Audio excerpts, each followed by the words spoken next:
Finalmente anoche el presidente de la Nación, Javier Milei, presentó el presupuesto 2025. Esta acción lo suele llevar adelante el ministro de Economía, se suele hacer así tradicionalmente, pero en este caso fue el propio presidente que se catalogó como economista, que fue al Congreso de la Nación, presentó los números para el año que viene ante los legisladores que estaban presentes y dio algunos detalles, por lo menos generales, acerca de lo que puede llegar a pasar con la economía el año que viene. Pero para conocer un poquito más acerca de esta cuestión, estamos en comunicación ya con Andrés Borenstein, quien es economista. Los saludamos desde Norte Grande y Somos Uno. Andrés, ¿qué tal? ¿Cómo le va? Muy buenas noches. Natalí y Miguel, los saludamos.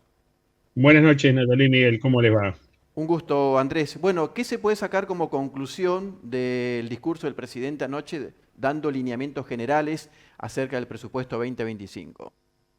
Bueno, yo creo que fue un discurso conceptual, de hecho prácticamente no mencionó números, y me parece que lo que está buscando el presidente es reforzar esto que se da en llamar el cambio cultural, ¿no? Esta historia de esta Argentina que tuvo déficits, digamos, casi todos los años de los últimos 50, 60 años, empezar a concientizar de que no se puede más. Y creo que la mayoría de los economistas estamos de acuerdo, por ahí no estamos de acuerdo en todo lo que va diciendo el presidente, pero la necesidad del equilibrio fiscal creo que es una condición necesaria para que la Argentina sea más estable. Así que me parece que el discurso fue por ahí, fue para reforzar, y es cierto, el presidente es economista, pero también está bueno, más allá de si no lo fuera, ¿no? De que la cuestión no venga de la tecnocracia del ministro, que normalmente conoce mejor los datos, sino viene de alguien que fue elegido por los votos y dice, bueno, señores, no vamos a tener más déficit. Después, obviamente, todos tenemos alguna duda de cómo se implementa. Vieron que dice, bueno, si la Argentina crece menos, si tenés esto que llamaba disturbios económicos, entonces, bueno, dice, tendremos que acortar gastos para mantener el equilibrio. Nadie sabe exactamente cómo se opera esa regla, pero está muy bueno que exista, ¿no? El concepto de que, bueno, si la situación es peor, vamos a tener equilibrio de todas maneras. Andrés, en un momento del discurso del presidente dijo que de ahora en más cualquier tipo de condicionamientos o contratiempos que tenga la economía lo va a pagar un poco el sector público y no el sector privado. ¿Usted cree que va a ser así? ¿Puede ser así? ¿Que el sector privado ha venido sosteniendo un poco este déficit que fue eliminándose de a poco por parte del Ejecutivo Nacional?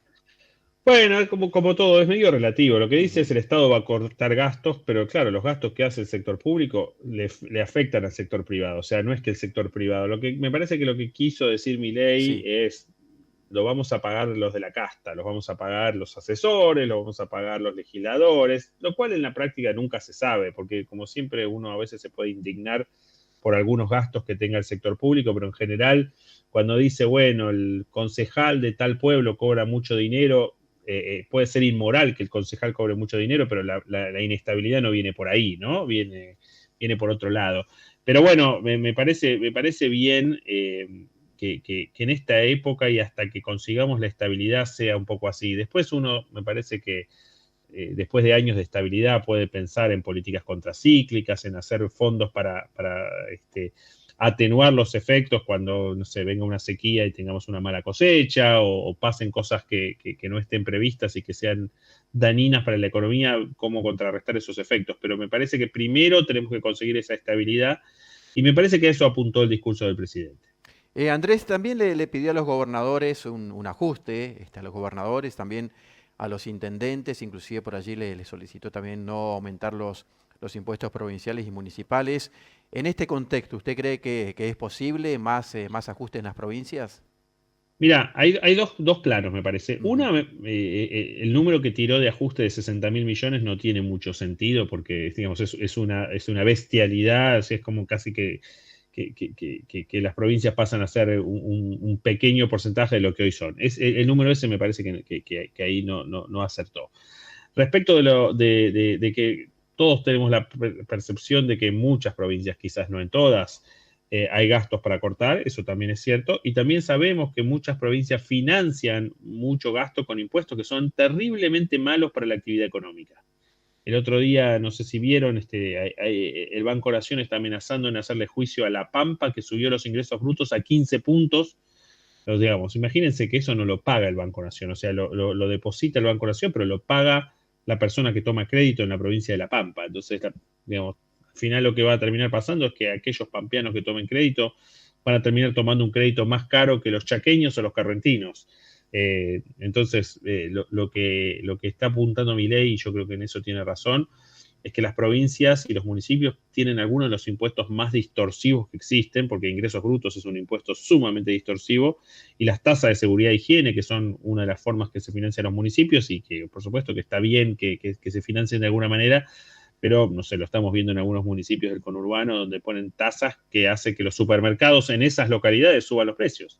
Porque si le pones 6% de tasa a un supermercado y en el municipio de al lado vale 2, es claro que los bienes y los servicios que vende ese supermercado en el municipio caro van a ser más caros.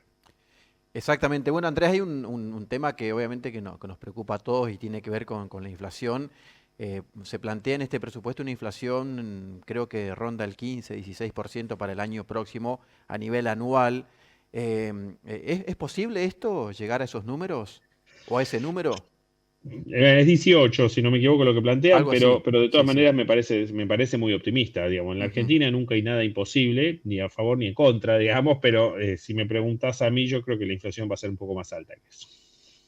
Un poco más alta, ¿cuánto aproximadamente, calcula usted? Bueno, es que hay un montón de datos que no sabemos. Yo Sí. creo que probablemente sea más parecido al 40, quizás la inflación, que estaría muy bien. O sea, yo, digamos, no es mi ánimo criticar al gobierno, porque venimos de 211 en el 2013, en el 2023, perdón, vamos a tener, no sé, 120, 130 en el 2024.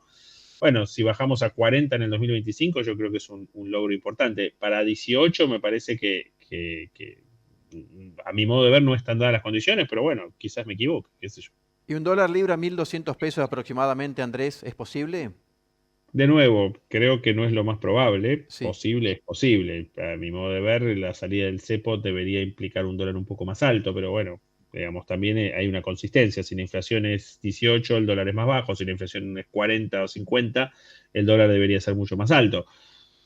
Vamos a ver qué pasa con la inflación. Pero también hay que entender que el gobierno trata de ayudar a las expectativas con esta entrega Ujú. del presupuesto, ¿no? Entonces, digamos, me parece que no hay que tomarlo religiosamente esos números y después caerle, al final la inflación fue un poco más, porque esto lo hacen todos los gobiernos, tratan de generar una expectativa favorable con los números del presupuesto y como se vio hoy, el mercado suele ser creyente, entonces hoy vieron que bajó el dólar de contado con liqui, bajó el MEP, bajaron los futuros, subieron los bonos, como que el mercado al principio le cree y después empieza a ver si se va a dar o no se va a dar esta tendencia. Lo del tema del nivel de exportación también es bastante auspicioso en ese sentido, o digamos, hay una expectativa mayor de lo que planteó el presidente o no, o lo mismo que Bueno, el dólar y la inflación. la exportación debería ir mejorando Sí. porque uno se imagina que, por ejemplo, el sector energético va a exportar el año que viene más que este año, pero bueno, también hay algunos puntos complicados, como por ejemplo el precio de la soja, que es nuestro principal cultivo de exportación, ha venido bajando, entonces, bueno, hay que ver qué pasa, si se recupera, no se recupera. Eso es un tema, y después obviamente los riesgos climáticos, pero bueno, sí, me parece que la exportación, digamos, los planes para que la Argentina exporte más se van a ir dando de a poco, son procesos largos, pero creo que hay buenas perspectivas. Este proceso de la Argentina, Andrés, un poco también que lo decía ayer el presidente de la Nación, que la inflación y todo lo que le viene sucediendo, lo venía sucediendo a la Argentina, tiene que ver con una cuestión más monetaria que por allí de la macroeconomía. ¿Usted qué opina? Bueno, hay un viejo adagio que dice, ¿no? De Milton Friedman, la inflación es Ujú. siempre un fenómeno monetario. La pregunta no es tanto eso, sino qué es lo que origina el fenómeno monetario. Ujú. Y lo que origina en general que los gobiernos anteriores hayan emitido demasiado dinero ha sido un déficit fiscal. Entonces yo creo que, digamos, yo quizás sea menos monetarista que Milei en algunos aspectos, pero coincido en el diagnóstico que mientras haya déficit y el gobierno lo financie con emisión monetaria, no va a haber reducción de la inflación. Bueno, ahora el gobierno tiene superávit y si bien hay cierta emisión monetaria, hay una emisión monetaria que uno llamaría emisión buena. ¿Por qué? Porque es emisión que la gente quiere los pesos. Es decir, fíjense que, por ejemplo, se recuperó el crédito en la Argentina. ¿Qué quiere decir que se recuperó el crédito? Que hay firmas y de individuos argentinos que quieren pesos y le piden pesos a los bancos. Bueno, eso es un buen síntoma. Entonces, no toda la emisión es mala y en todas circunstancias es mala cuando se usa indebidamente para financiar déficits. Hoy estamos en un ciclo más favorable, me parece. Andrés, le agradecemos esta comunicación para con Norte Grande y Somos Uno. Un gusto y muy amable. Gracias a ustedes por llamar. Muy amable, muchas gracias. Andrés Borenstein, economista, haciendo un análisis y también obviamente dando su punto de vista acerca del presupuesto 2025 que presentó anoche el presidente de la Nación, Javier Milei, en el Congreso de la Nación.